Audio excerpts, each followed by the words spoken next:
It is estimated that 2.25 billion cups of coffee are consumed every day. Now, I contribute to 75% of that. Not actually, but I love coffee so much. And I am a contributor to that in large number. Realistically, I probably could drink 2.25 billion a day if I really wanted to double that number. But, you know, just to humble myself a bit and let the number feel as big as it is, I drink 1 coffee a day. I used to drink 3. Then I actually had to stop because my body could not handle that. And now I restrict myself to 1 a day. But I am a contributor to that daily number, and I am a proud contributor because I love coffee. I love coffee so much that I've decided to create a monthly series, where I go to local coffee shops across Edinburgh and I rate them. I'm only doing it monthly because I want to get the full experience, which means also getting a food option. And, you know, that can get pretty pricey, especially with artisanal coffee shops. So that is why it's going to be a rather monthly thing. On uploads, I'm going to try and do weekly because the summer holidays are coming up, which means I'm going to have a lot of spare time and hopefully a lot of time to upload on YouTube because I really miss it. I love vlogging, and I really want it to become a regular thing, a weekly thing.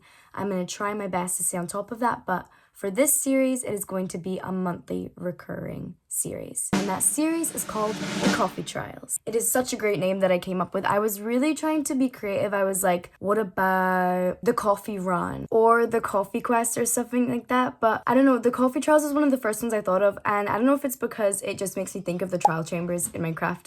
But it really stuck with me. I really liked the coffee trials. So monthly, there will be uploads of the coffee trials. And today is the first one. And the first place we're going to in our trial of coffee is Cult Coffee Roasters. Cult Coffee Roasters started brewing coffee in 2014 and since then have grew tremendously. So they brew their own coffee beans and they have a brewery somewhere else, and then they have a cafe in Edinburgh, and they also supply their coffee beans to various cafes in Edinburgh, which we might encounter on the coffee trails, maybe in future endeavors. They also sell their coffee online. I have been here before once with my mom, and I'm going back with my mom today, and they had the best sandwich ever. Sadly, they got rid of the sandwich because they change up the recipe every once in a while, so it's going to be a completely new experience. I'm also going to order a different type of coffee from what I ordered last time, just so I can really get that experience and give it a proper rating. I'm not just some crazy person going in there and going to be like, oh, this is a 10 out of 10. No, I have a system. I have a way of rating that I've kind of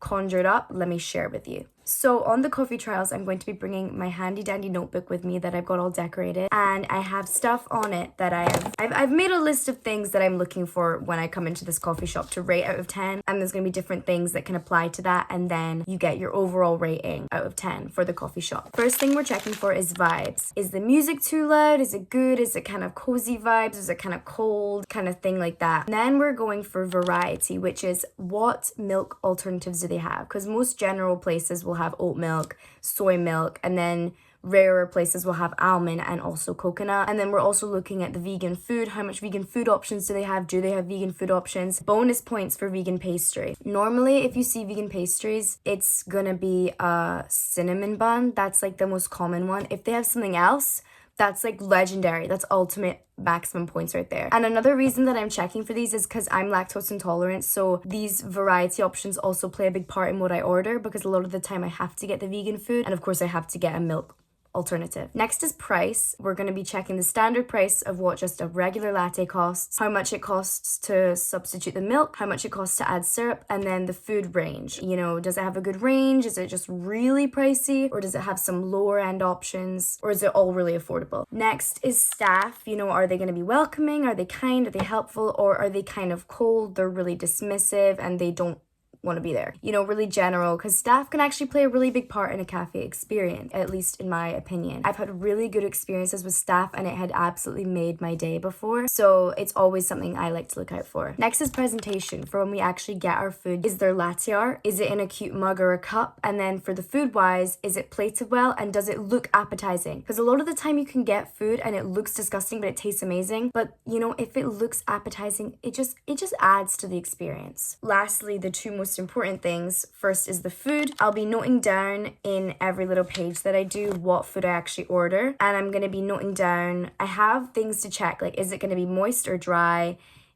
Is it, I have wait a second. I made myself a rating guide in case I forget. For food, I'm going to be seeing the taste. Like, does it taste good? Is the texture good? And does it smell nice? And then also, how much food is there? And I'll also note down the price. And then the last section is coffee, which I'll also note down what I get and the price of it. And we're going to be judging on the richness of the coffee. I don't know, like, say you go to Starbucks for your coffee. You're not really thinking about the richness of the coffee. It's a generic coffee. It's nothing out of this world, but it's also nothing terrible. Whereas some of these places can have really enriched coffee, especially this place I'll be testing on because they brew their own coffee. They have their own coffee beans. I'll also be doing the smell of the coffee. Is it rich and sweet, or does it smell quite watery and plain and just not nice? And the flavor of the syrup, does it taste artificial? That's always a bad thing if the taste of it is really artificial. Or does it taste really natural, really nice? Is it too sweet? Is it too overpowering? Or is it perfectly balanced with the caffeine flavor? And also finally the size of the coffee, like how much am I paying for whatever size? And then you'll get the overall ratings. This is how I've laid it out. Super cute. I did spend some time yesterday decorating, and I'm super excited to just head there and rate the place. I think that's enough of me talking. You're probably sick of hearing all the statistical things, but this will be a monthly thing, and this is our first stop, Cult Coffee Roasters. It's right next to the Meadows, actually, and if you know Edinburgh, you know the Meadows. Lovely place. So I have high hopes and expectations, especially since I've been there before and their food was amazing. But we're not judging on past, we're judging on present. So without further ado, let's get to it.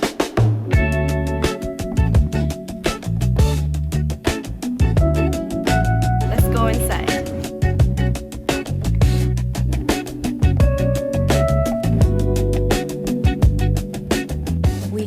Arrived, and I've been in here before. The vibes are awesome. The music's kind of just perfect volume for mingling, and it's really chill music. It's not like super upbeat or super one vibe. It's a very rustic vibe in here that I appreciate. It's warm. The heating is on, which is good because it's a little bit chilly outside. A big part of their decoration is right above their window. They have Legos built, which I think is super cool, and I think it really adds. And they've got, what is it, this place used to be Venal.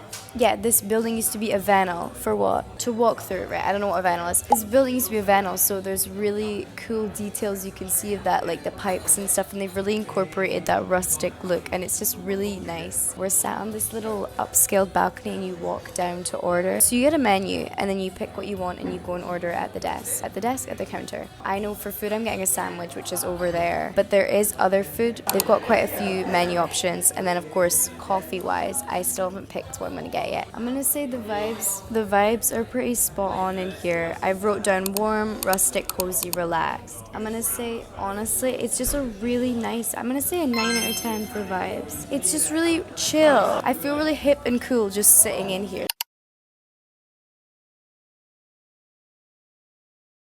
So we have our food and coffee. I got an oat chai latte. No extra cost for the oat milk. They had oat and soy, and no extra cost for the syrup because this place doesn't really offer syrups. They more so offer types of drinks. Last time I got a honey latte. This time I got a chai latte. There is no latte art, but I did smudge my bracelet in it. The presentation is gorgeous. We're gonna taste test. It smells gorgeous. It smells rich. It smells cinnamony. I'm so excited. I love chai latte, so here we go.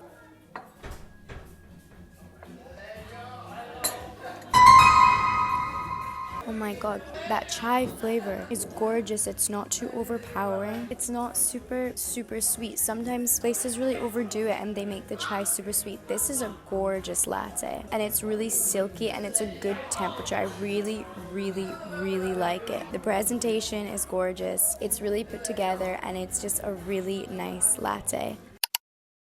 For my food, they have some vegan options on there. They also have gluten-free options on their menu. They have gluten-free bread and stuff. They have some vegan options and vegetarian options. And they have sandwiches of the day. Me and my mum both got a sandwich of the day. She got the regular one, I got the vegan one. They always have a vegan sandwich of the day as well as a regular one. My mum got a chicken Caesar one, and I got a romesco chickpea, herby fennel slaw, and explicitly more focaccia. So it's on focaccia, which is one of the top breads ever. And it comes packaged like this. It's freshly made every day. Let's open it. It's humongous. This is a monster sandwich right here. Look at the size of it. It is gorgeous. It is beautiful. The presentation, the way it's layered is amazing. I mean, the presentation is insane. It smells amazing. It somehow smells like it's refreshing. I don't know, it's a really olivey kind of smell. You can smell the romesco, you can smell the chickpeas. It's a gorgeous smell. Let's dig in.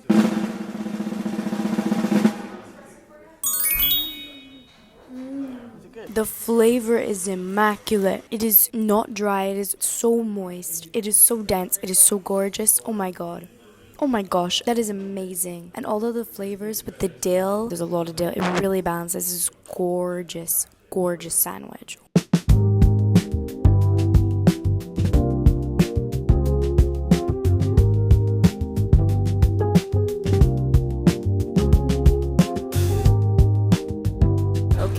Is finished and I have made my rating. What did you think of the sandwich? What would you give it out of 10?